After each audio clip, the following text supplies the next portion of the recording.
I'm not going to say, oh yes, and then Steve Martin and other secular influences saved me from my religious influences, and this is why I'm against religion. The end. It's more complicated than that, and I like to say to try to make a strict divide between the secular and the sacred isn't just unhelpful. That divide dissolves upon contact with the way my heart really works. Welcome to the Etsy Podcast. I'm your host, Justin McRoberts. My guest on this episode is author David Dark. Now, I call him an author perhaps because that's the way he's most well known is for his books, but David is also a professor at Bellmont University, Tennessee. He's a huge music nerd. He is a collector of insights and wisdom from various cultures and various corners of our own culture. And he's a kind of translator between the world as it is and the world as we might expect it or want it to be. Instead of living in or pointing to the clouds with visions of things as they should be, David, in just about all areas of his work, bends low to the ground, picking up clues that busier minds like mine might otherwise miss, clues that lead to the hope and expectation that this is, in fact, a good world, pregnant with meaning and potential. In fact, asking David to lead off this second season of the podcast felt really appropriate because he lives out so well what I seek to achieve with this podcast. The reframing of the way we see ourselves, our neighbors, and God, and maybe more appropriately, to break that frame and allow or invite a more broadly receptive and joyful human experience. The Etsy Podcast puts you in touch with great culture makers because I believe what they do helps to deepen and enrich our lives. As we venture into this second season, join me in letting David Dark set the tone for our journey and our process. Check it out. You're home? Are you in between classes? What are you doing? I'm in an office. So this, I think at various times in our friendship, I've either been teaching or I've been trying to get a PhD, right, or I've been trying to get a teaching job really badly, right, hoping that I would get paid to teach. Mm-hmm. And now I have that at this school, Bellmont University, that is blocks away from where I've lived for 20 years. That's fantastic. So I'm in an office at Bellmont, and I'm looking out a window. I've got books around me. And I'm grateful to have shelter and a paying gig. How long have you been there at Bellmont now? I came on as a lecturer maybe 5 years ago. Okay. And I've been what the cult calls tenure track for, this is my fourth year of that. And it's wonderful. Yep. That's good. That's really good. But you're not originally from Nashville. Where are you from originally? Yeah. I am from Nashville. You're originally from Nashville? I am the rare, lifelong Nashvilleian. I honestly did not know that. I thought that you and Sarah had moved, because she's not. Sarah, your wife. That's right. She is from Detroit. And I think one reason that people are thrown off by that is because I came from a family that really valued putting on airs. Maybe okay. No, the other way of putting it. I came from a family, where my mom was from very close to Mississippi and my dad came here from West Virginia. Okay. And I think that we were self-consciously trying to not be, I don't want to put this on anybody, but we love being Southern, but we watched a lot of PBS. We loved Doctor Who as children. Yeah. And I think we value the entertainment value of feigned pretentiousness at all times. That's fantastic. Yes. By the way, I love the line, we love being Southern, but we watched a lot of PBS. That's pretty good. That's a nice that's a strange little juxtaposition. We really want to challenge the brand. We want to up the Flannery O'Connor and the Walker Percy, Will Campbell, Jim Carter vision. And we're Southerners. This family. You met Sarah. How did you and your wife meet originally? Okay, so Sarah, for folks who don't know, is the largely unknown William Blake, Emily Dickinson of our time. Amen. But we met when she came to Nashville to be a part of the Rethink label. She was the first artist on the Rethink label, which later included Switchfoot, who are perhaps better known than Sarah at this point. Mm-hmm. And I was working for Charlie Peacock, trying to keep his art house nonprofit, thoughtfulness, art, God, religion, culture think tank going. And so those were two things he was involved in, Rethink and Art House. And I think a lot of the people who came to know Sarah and who already knew me suspected that I would be her nerd friend. Yeah, no, not Bo. Let me tell you. No, I think No. generally. Did you say nerd friend? Her nerd friend, her charity case, her sidekick baboon until she met someone else. Oh, yeah. But we really took to each other. And here we are. We've been married almost 20 years. That's a great journey.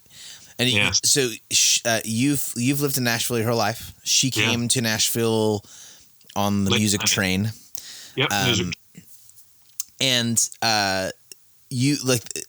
you've never wanted to, you love living there. You're happy in Nashville. You've never wanted to go somewhere else. It's like, does it feel like home still?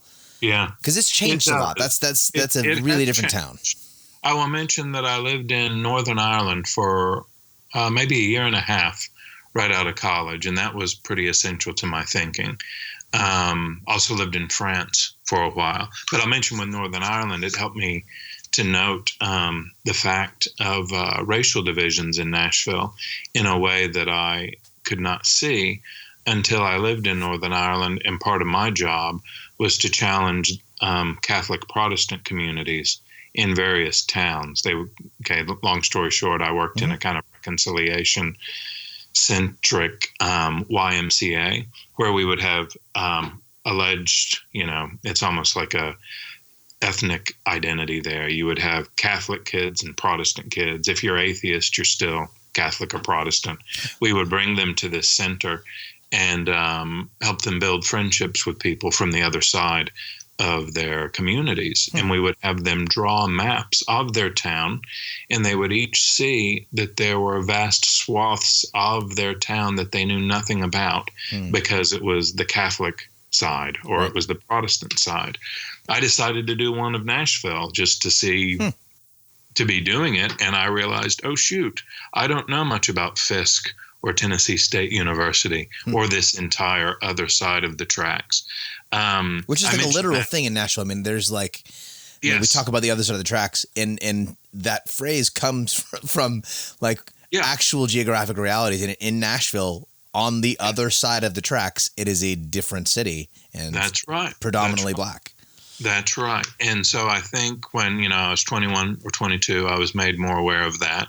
I'll confess that the attention I'd given to the civil rights movement and Martin Luther King Jr., for instance, was kind of limited to Martin Luther King being name dropped in a U2 song called Pride in the Name of Love. Yeah. There's Memphis, but I wasn't paying much attention to that aspect of Memphis until U2 talked me into it via MTV.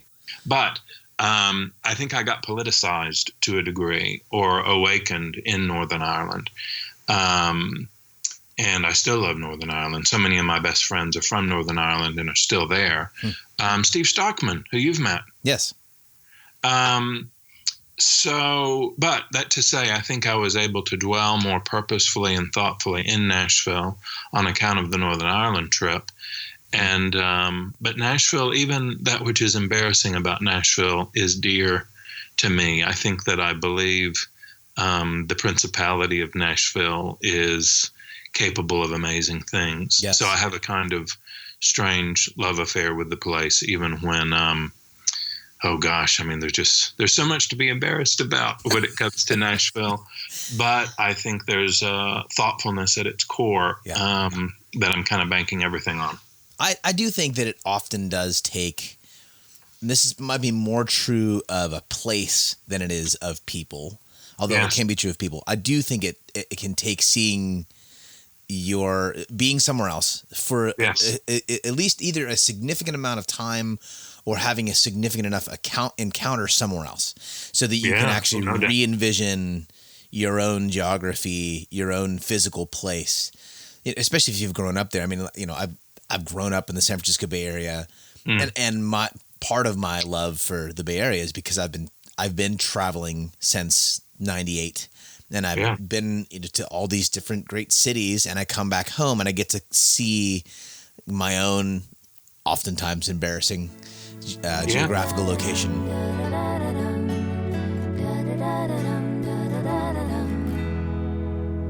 You are a flower. You are a swallow. Your practice, though, of neighborliness, I'll just going to use the word. Yep.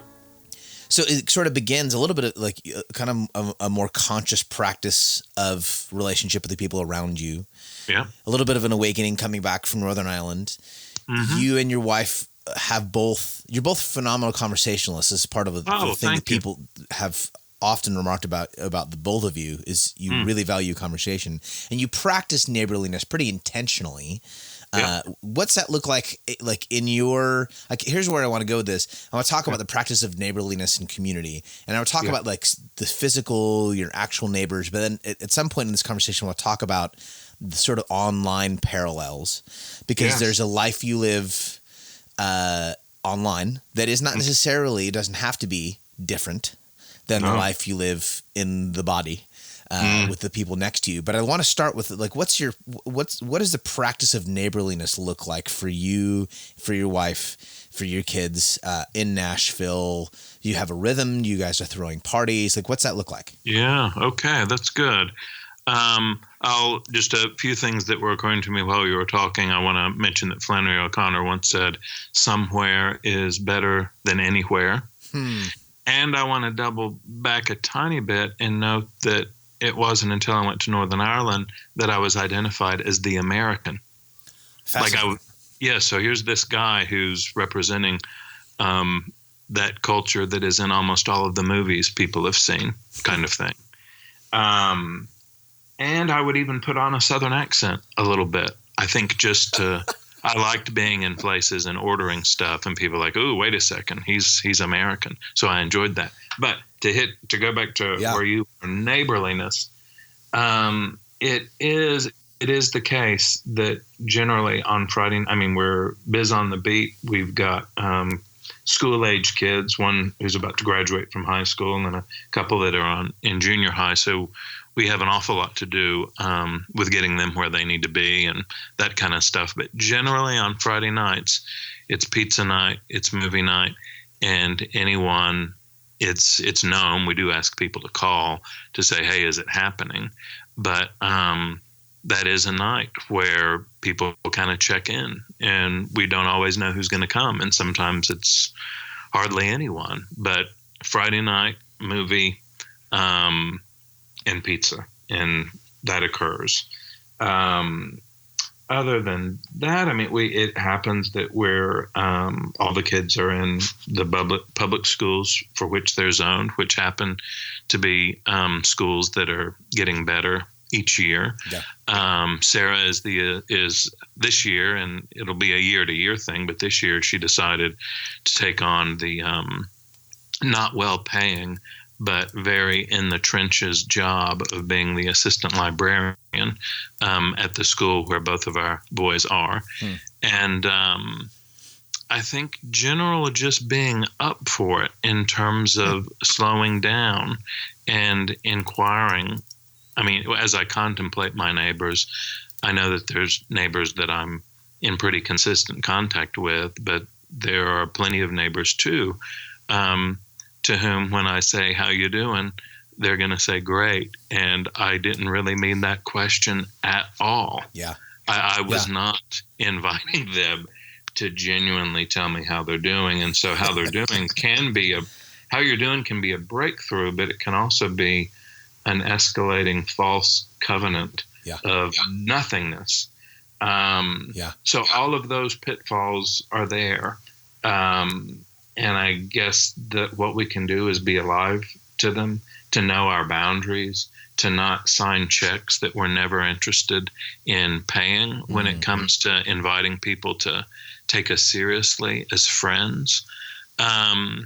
But I do think neighborliness is the whole thing. I've lately been saying neighborliness is politics. Yeah. To think that, and of course we're living in a time when people say that's political, and that is their way of avoiding the question, the ancient question, who is my neighbor? It's the only political question. It's the only religious question in a lot of ways. So I think neighborliness is our hope.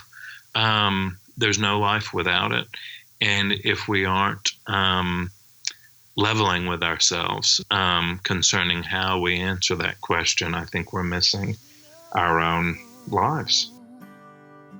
But everything's pulling like Easter, something begun.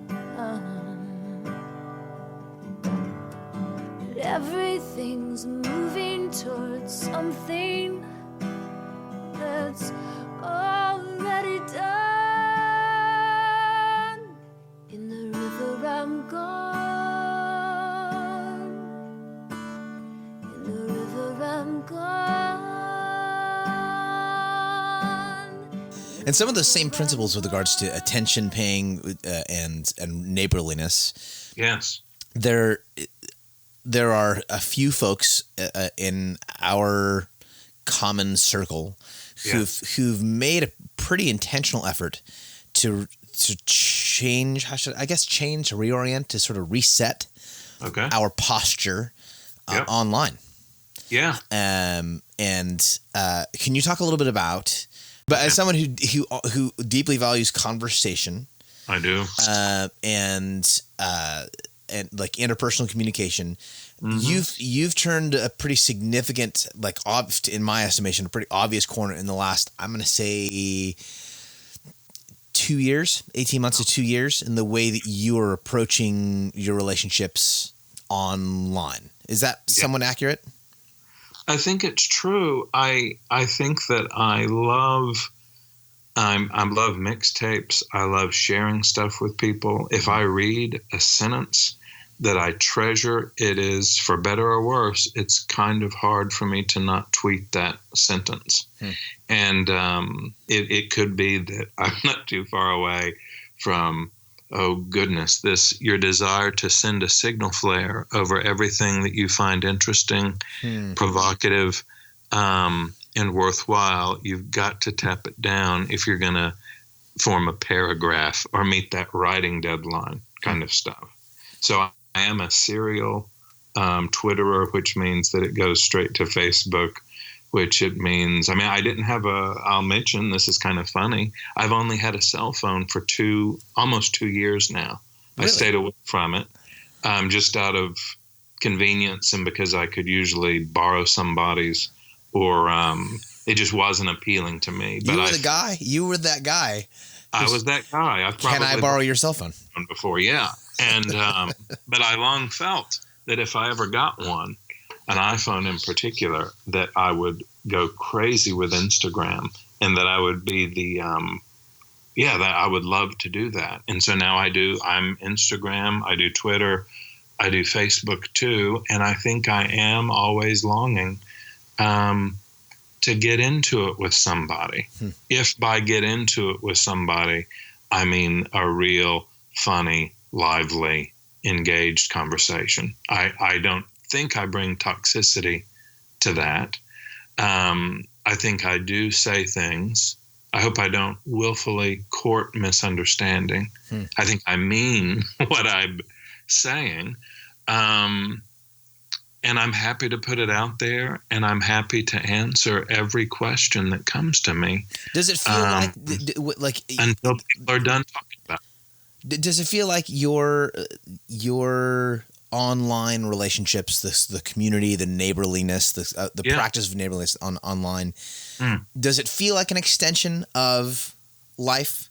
lived in the body in Nashville? Does it feel like a different neighborhood? Like, what's your experience? Mm-hmm. Like, is it something entirely different? Is it how do you experience your online neighborhood? Yeah. Okay. So before I even try to answer that, I want to say that I'm very open to discovering that I am in the grip of a destructive illusion or delusion. Right. But to answer that question honestly, I think it is a part. I think as best as I can interact with people the way I would if we were in a Bible study or a book club or a classroom. Namely, if somebody says loudly, misconstrues what I've said, then I'm going to say, can I try to put it another way? Will you let me do that? Yeah. And then, of course, as is the case in many interactions, if I say that's not my intention, that's not what I meant, the person can say, is to what you meant. And then I can say, okay, well, truly it's not. And now we can maybe have a conversation, or I can just say, I don't think I'm going to be able to persuade you that that's not what I meant. And I don't know what to do about that. It can be like an exorcism. Yeah. It can be like a conversation stopper. But oh goodness, this feels like a crazy comparison. But John Lewis on the bridge in Selma, next to a minister, they're about to get beaten down by local law enforcement, ordered by or maybe it's State Highway Patrol. I need to get this right, but it's in the March comic book. There comes a time when they say, okay, this is an unlawful assembly and you need to disperse. And the minister, I want to say his name was Hosea or something like that, minister standing next to Lawson says, may we have a word, right? Before you beat us up, may we have a word. Mm-hmm. And then the word comes back from the State Patrol or whatever it was. And the word via megaphone is this: there is no word to be had. Mm-hmm. To which they say, we ask permission to pray. And then as they started to pray, they started getting beaten. Yeah. That word, there is no word to be had. One can imagine a press room representative saying something like that. We're done talking. We're done. But I kind of want to say that as long as there is another word to be had, and of course it takes two to have a word, there's hope. Yeah. So perhaps to my own destruction, as long as someone is interested in talking to me, I have deep hope in that relationship. Yeah, in a sense, you have to take the risk, yes. Just like and maybe the set of parameter or the set of circumstances or the kind of injury that can be incurred in an online relationship might be somewhat different than the kind of injury that can be incurred in a face-to-face neighborhood relationship. But or on a bridge in Selma. Thank you. Right. There is an essential distinction between somebody getting upset with me on Twitter and me trying to pray just before somebody hits me over the head with a stick. Right. There's an essential distinction. But the same risk is necessary in order to establish any form of relationship. Like, you just don't have a relationship without that risk at all. That's right. And so that's where in a Facebook back and forth, whatever, eventually, are you willing to listen to me try to say that you have misread me? Well, no, I'm not. Yeah. Okay, then I think we're maybe done. Maybe it's all just accusation now. And this is going to sound very heavy, but if Satan is Hebrew for accuser, when we say Satan can't drive out Satan, that is actually a descriptive little proverb saying accusation can't drive out accusation. Yeah. So if we're just now in a downward spiral of you're the idiot, no, you're the idiot, no, you're the idiot.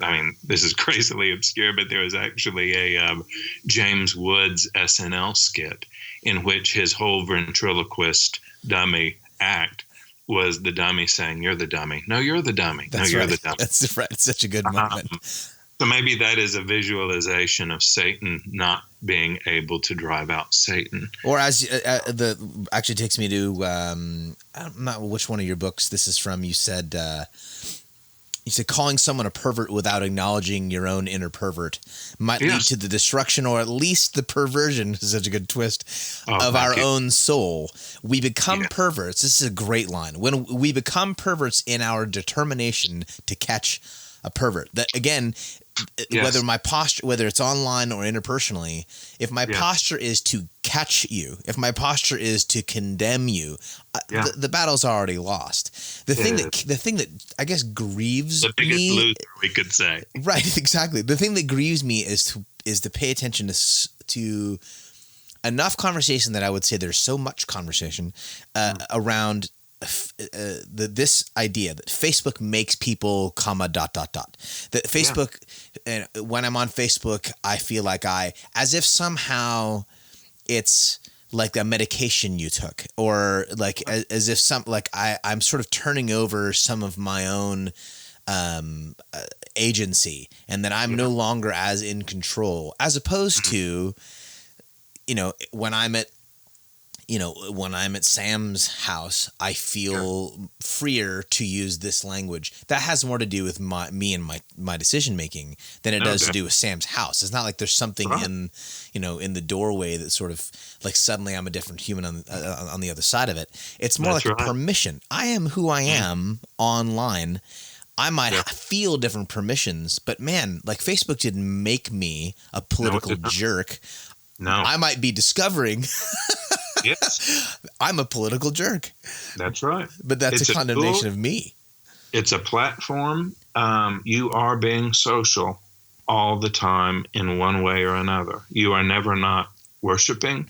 You are never not broadcasting. You are never not showing your heart. You're never not taking a stand. Sorry, you already did that. Yeah. I am about to apply my faith to my work. Too late.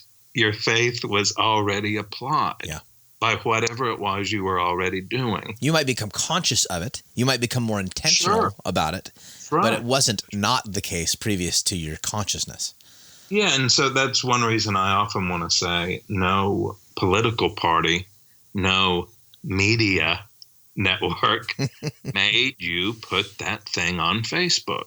Yeah. Nor did it make you respond to that person who put that thing on Facebook the way you did. Because I'm so crazily up for it, I will sometimes say when I'm done speaking somewhere, my email is online, and I am also available to you on that form of Antichrist called Facebook. And, people never know what to do with that. I mean, I am trying to be funny. It can serve as a vehicle for Antichrist, but it doesn't have to. Right. It has to do with usage rather than nature. That's right. It's with all of our appliances, it's insert soul here. You're never not doing it, positively or negatively. You're bringing your soul to your every exchange. There's no off switch to your soul, I want to say.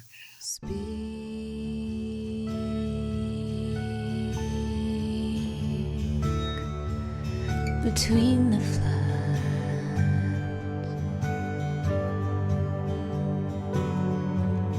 and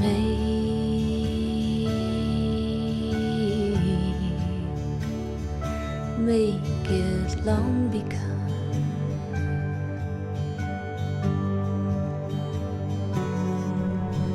clear as in the summer sun, and lift the weight that task our thoughts concern us.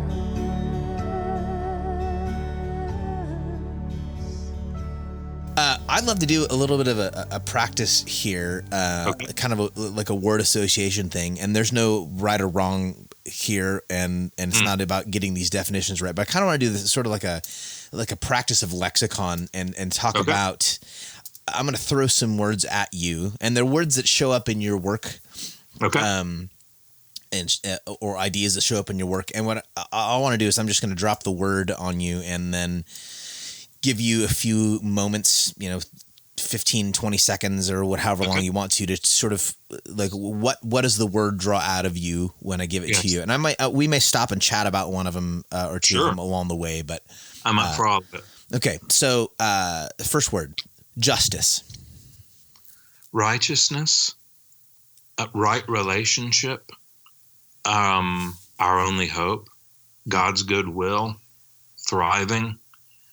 I guess I want to say neighborhood. I guess I want to say realization of the fact that we, each of us, live in an inescapable network of mutuality. Everything, we are partaking. I bet liturgy is coming up, baby. But we are always partaking of the liturgy of others. We are always involved in liturgy of one kind or another. And justice is realization of the fact of relationship. And injustice is denial of relationship. I think. I mean, that's. I think it's good. I'm reading it these days. Speaking of reading, the next word is news. That which is new, revelation, that which breaks through to you. Oh, here's a good one as well. News is actionable intelligence, like information that is going to help me to orient myself more properly in the direction of joy, beauty, justice. And of course, news product, because that which I'm willing to call news is on me. And if when I say news, all I'm referring to is what a network had to put in front of me in order to get me to sit through the advertisements, I have a perverse understanding of what news is. Politics. City, neighbor, people, what we do with our resources, how we organize ourselves, what I am going to make of my own life. Kindness is good politics. Competition, raw competition, viewing the world as a space in which there are only winners and losers.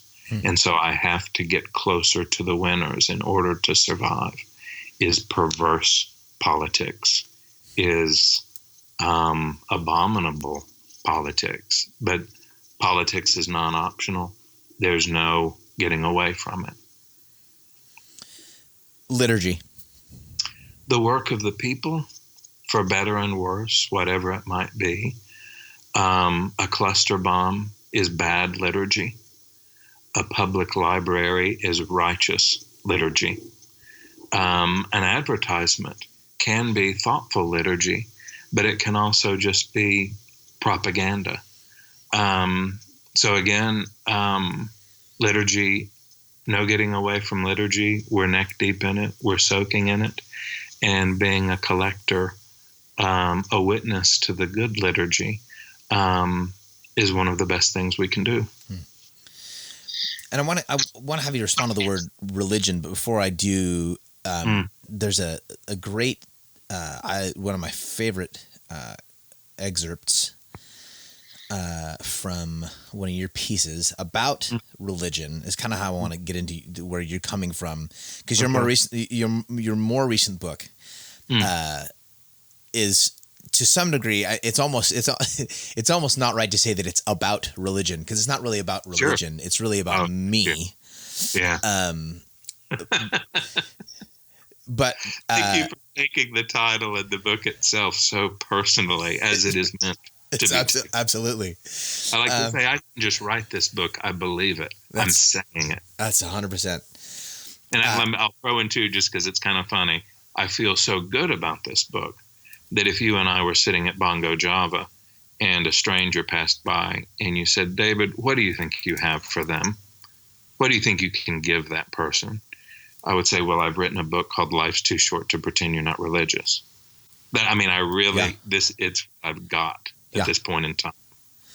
But go ahead. I'm sorry. Well, no, it's great. And at the heart of that is this, it's not even a definition, more like a description. You say the voice, the tale, the image, the parable that gets through to you, that wins your heart religiously is the one that makes it past your defenses. You've been won over, and you probably didn't see it coming. You've enlisted into a drama, whether positively or negatively, and it shouldn't be controversial to note that it happens all the time. And this is where you sort of get into the sort of the nuts and bolts of the thing.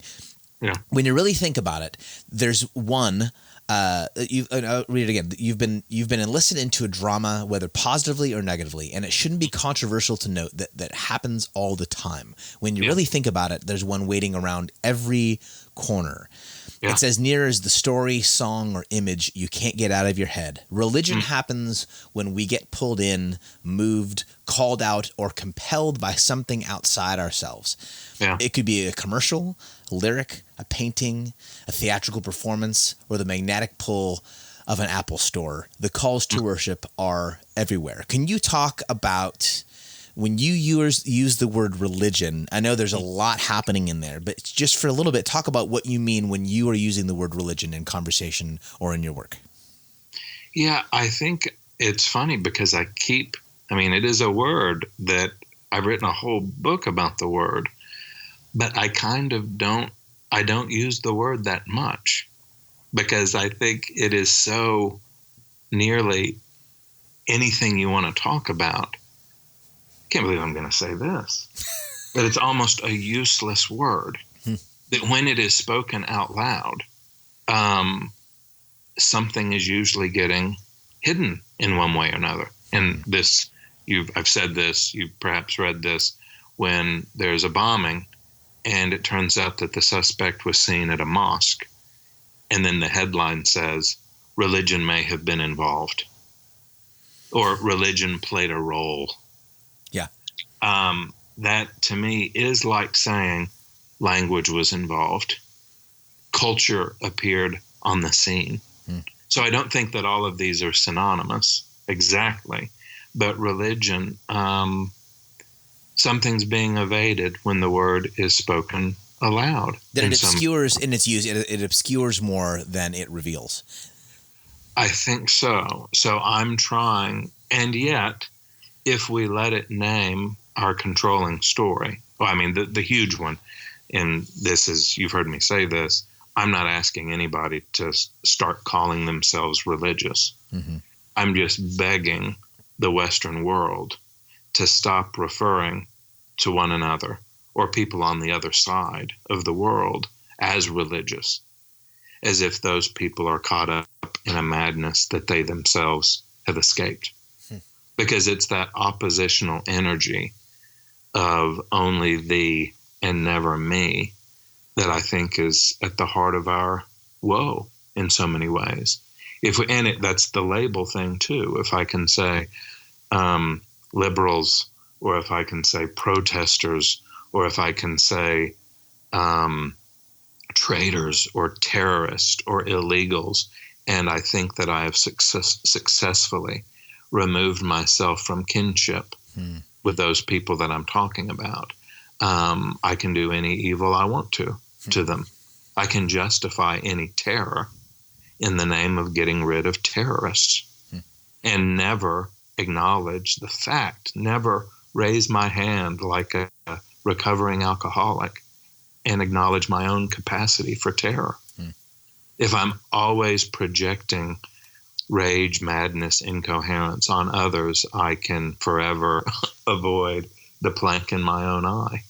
I think Richard Rohr said, kind of on that note, and I hope this isn't too far from what we're wanting to talk about, but Richard Rohr said that Jesus, and maybe there's others who've done this too, but whatever we want to make of Jesus, let's at least describe him as someone who managed to not project their fear on other people. And note that following Jesus or having Christ in our lives, whatever that's supposed to mean, has to at least mean that, a refusal to demonize others as a response to our own sadness and despair. But yeah, religion happens. We're soaking in it. It's always going on. And maybe in our attempt to escape our own fear and confusion, we're doing anything we can to kind of get a little distance from it. But the idea that it's that we can ever get away from our core commitments, or ever get away from asking the question of our own core commitments, I think is sort of a major pathology of our time. That's not right.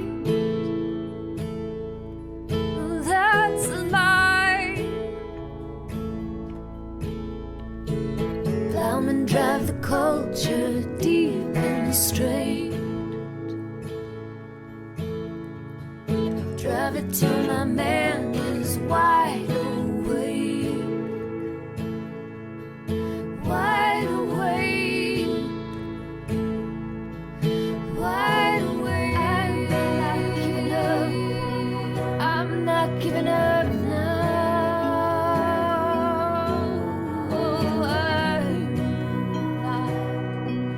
I'm not giving up now. Do you find that like that treatment or that like that perspective on being human and the what folks would, the sort of the religious I don't even element or filter, the sort of the permeation of religion. Do you find that that's an easier, that being in academia, working as a teacher, that there's more space for that kind of conversation or approach than there would be if you were working in a traditionally religious setting, like pastoring a church or even.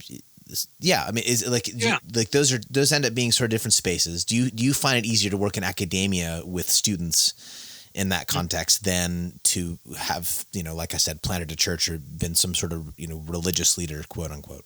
Yeah, it's a little bit of both. So in an academic environment, if I'm teaching religion, part of the student's job is to interact with me over how we're going to perceive this word. And I've often, and they, for very solid reasons, are trying to escape what they take to be their religious background very often, because they're describing a toxic environment that in order to be critical thinkers, they need to get away from, get a little distance from. That's not to say that everyone's church upbringing was all dysfunction, but there's always a little bit of that. And especially at college age, they're thinking, okay, this is where I leave, in quotes, my faith at the door.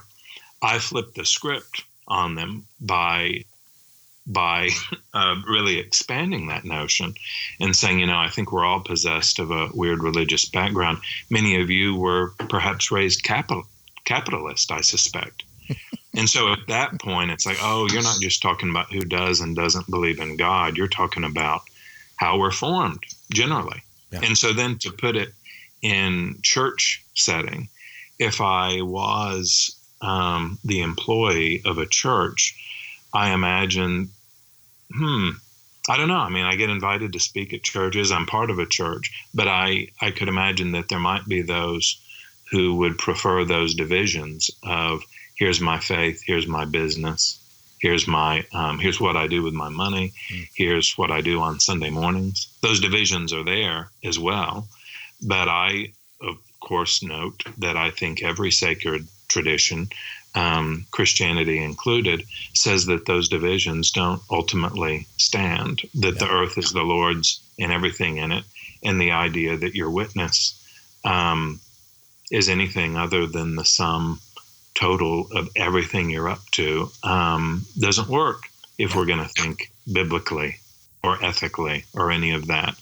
So I think in the academic, critical thinking is the name of the game if you're in the humanities or if you're liberal arts kind of stuff. So I am paid to walk people through that, to become critical thinkers. I would like to think that a church is all about that, but sometimes churches Eugene Peterson, who you and I both have a lot of love for, he has said that if he flat out told his congregation what he was hoping for their community, that he would be out of a job. That's real talk.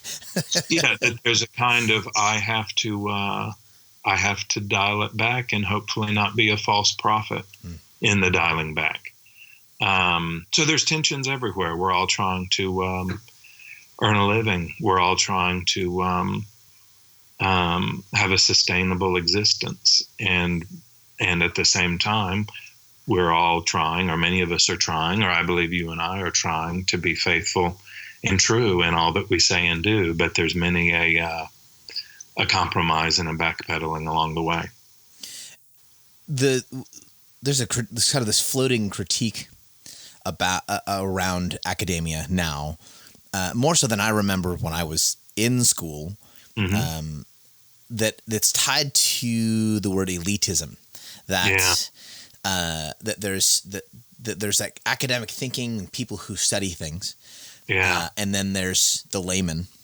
Yeah. And there's this sort of like descriptive gap. I mean, we talk about elitism. There's like this sort of descriptive gap between the academic and the everyday. So in your experience as a neighbor who teaches at a school that is in your neighborhood, and not a high school, but a college, higher learning, can you talk about the relationship between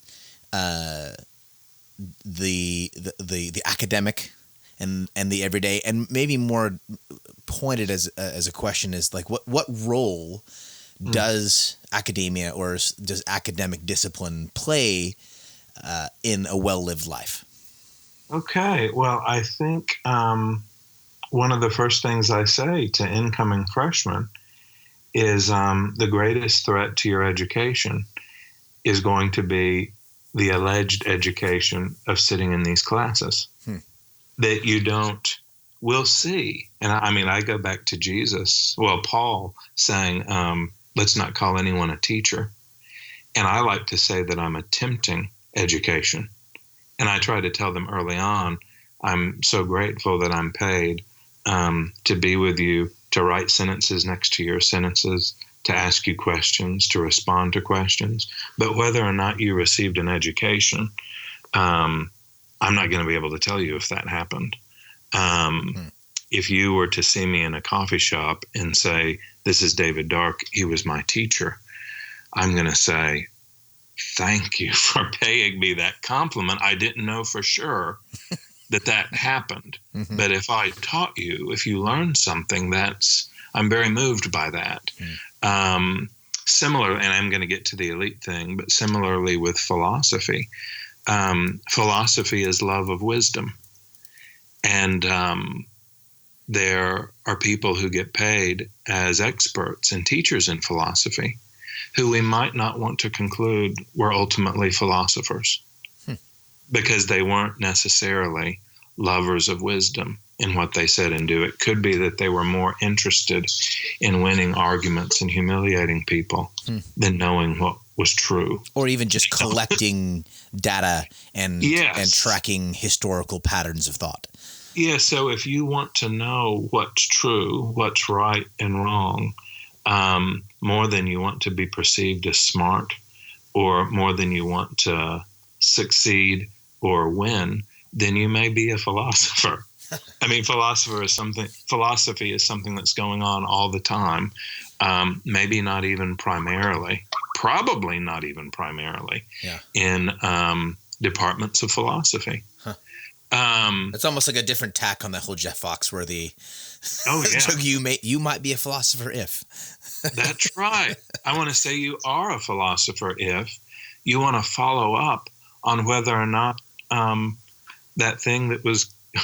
If you want to follow up on whether or not the Bowling Green massacre happened. Right. You know, to note something that's been within the news cycle recently. For 24 hours. Yes. Yeah, you want to know what's true more than you want to feel right or win a Twitter back and forth. So we have the thing that they call higher education, and it isn't always that which was advertised as higher education. I think I feel a little differently about it too, because I'm 47 years old. I taught high school English for maybe 10 years. I've taught in prisons and I've been an adjunct, and it's a little bit later in life that I made it into this situation where I have a PhD and I get paid to do a particular thing. So for me, it's still a book club, and it's still really, really exciting. rather than something that I've been inured to throughout much of my adult life. On the elite thing, I think people can feel talked down to so easily. To get a little bit personal, I'll note that when I went to a state school in the late 80s, I was on a steady diet of Rush Limbaugh when I drove to school. Mm-hmm.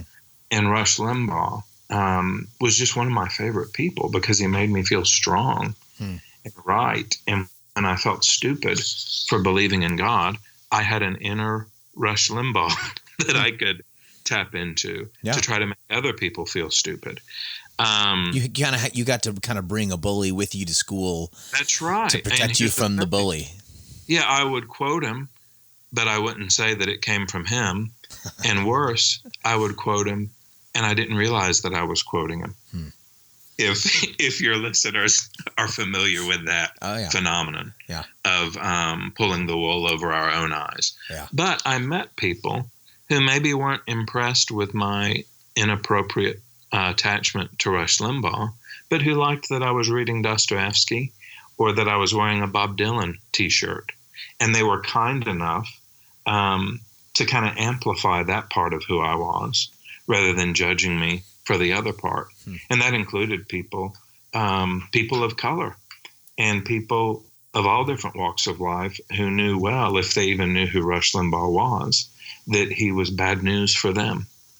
But they forgave me and they kept believing. They extended to me intellectual hospitality, which helped me out big time, in which I am now trying to extend and still receive in my late 40s, even now. But I do feel that elite is a way of bullying back at people you feel bullied by.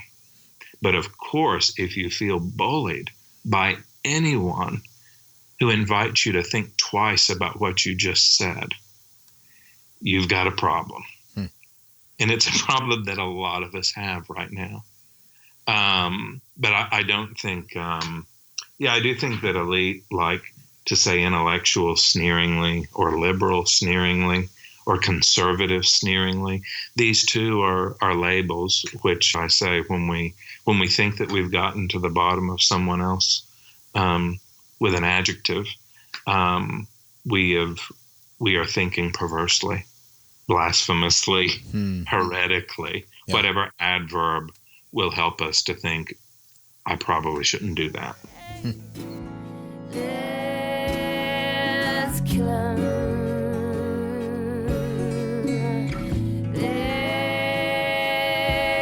Let's kill 'em.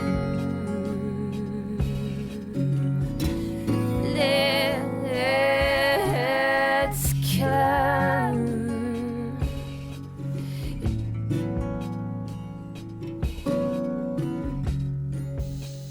That comes to me and I was just looking it up, when you talk about elitism being a word we use to kind of bully back. You said feeling offended is invigorating.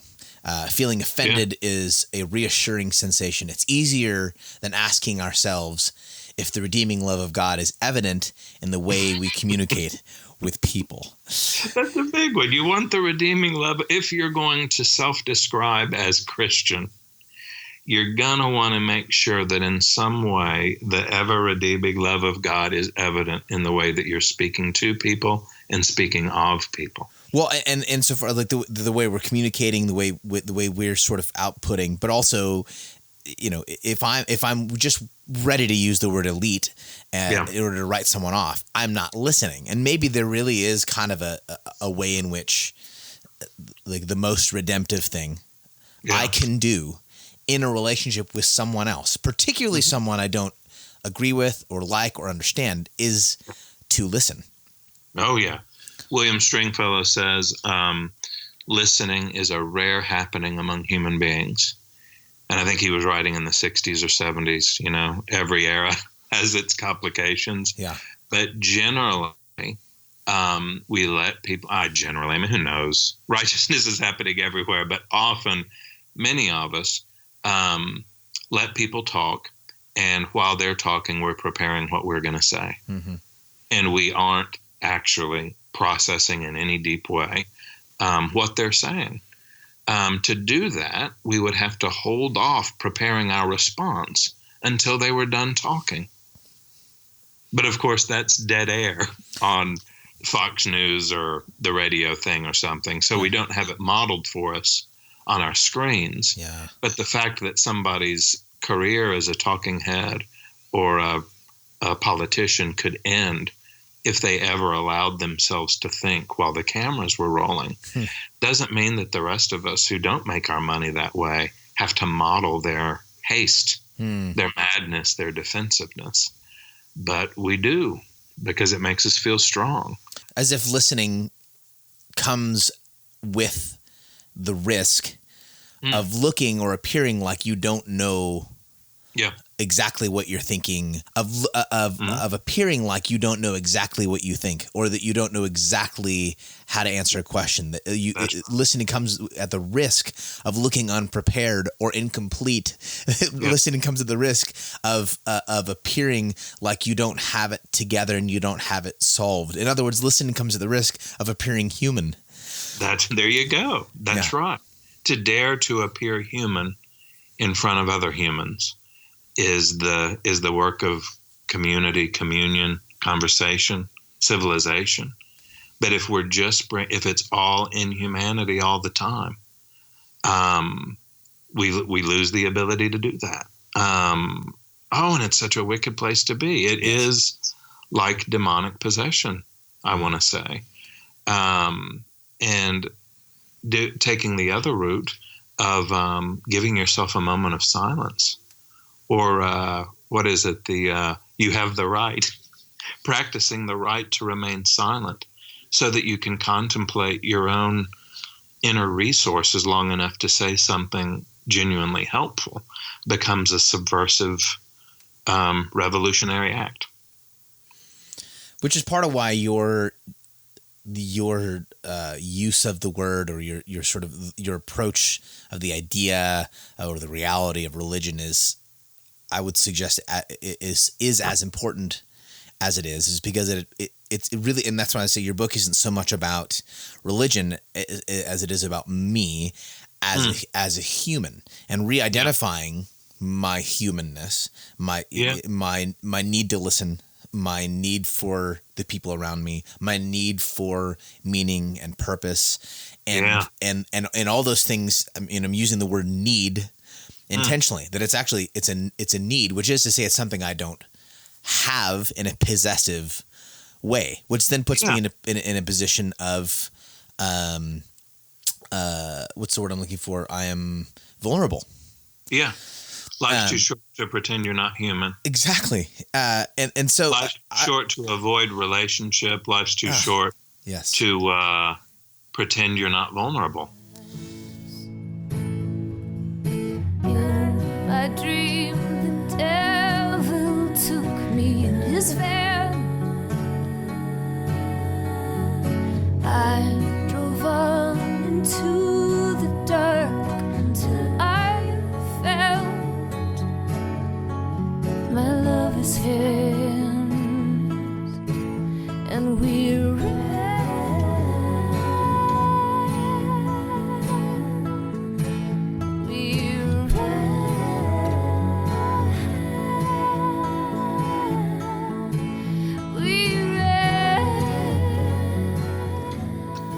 I want to try to use. I'd like to wrap up with this story that sort of it's in the beginning of your more recent book.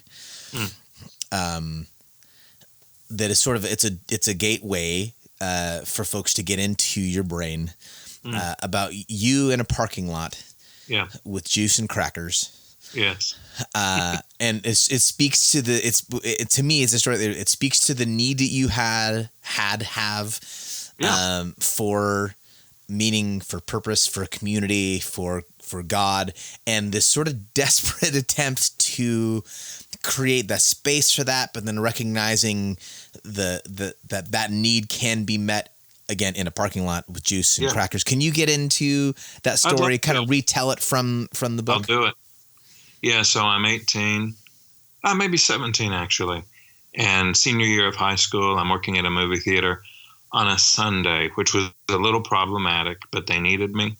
I love working at that movie theater. This would be 87. Top Gun, Princess Bride, No Way Out. Phenomenal history of movies right there. Yes, lots of great movies. Anyway, it's a Sunday, and in my tradition, it's a big deal. Well, my tradition, broadly conceived. The church that I was a part of at that point in time, though I, of course, think I'm still a part of it, even though I haven't been back to that church in a while, we had communion every Sunday, and I had not had communion. And this would be the first Sunday since my baptism that I'd missed it. And it was late. The 9 o'clock films were going to be getting out soon. And cleaning up kind of thing.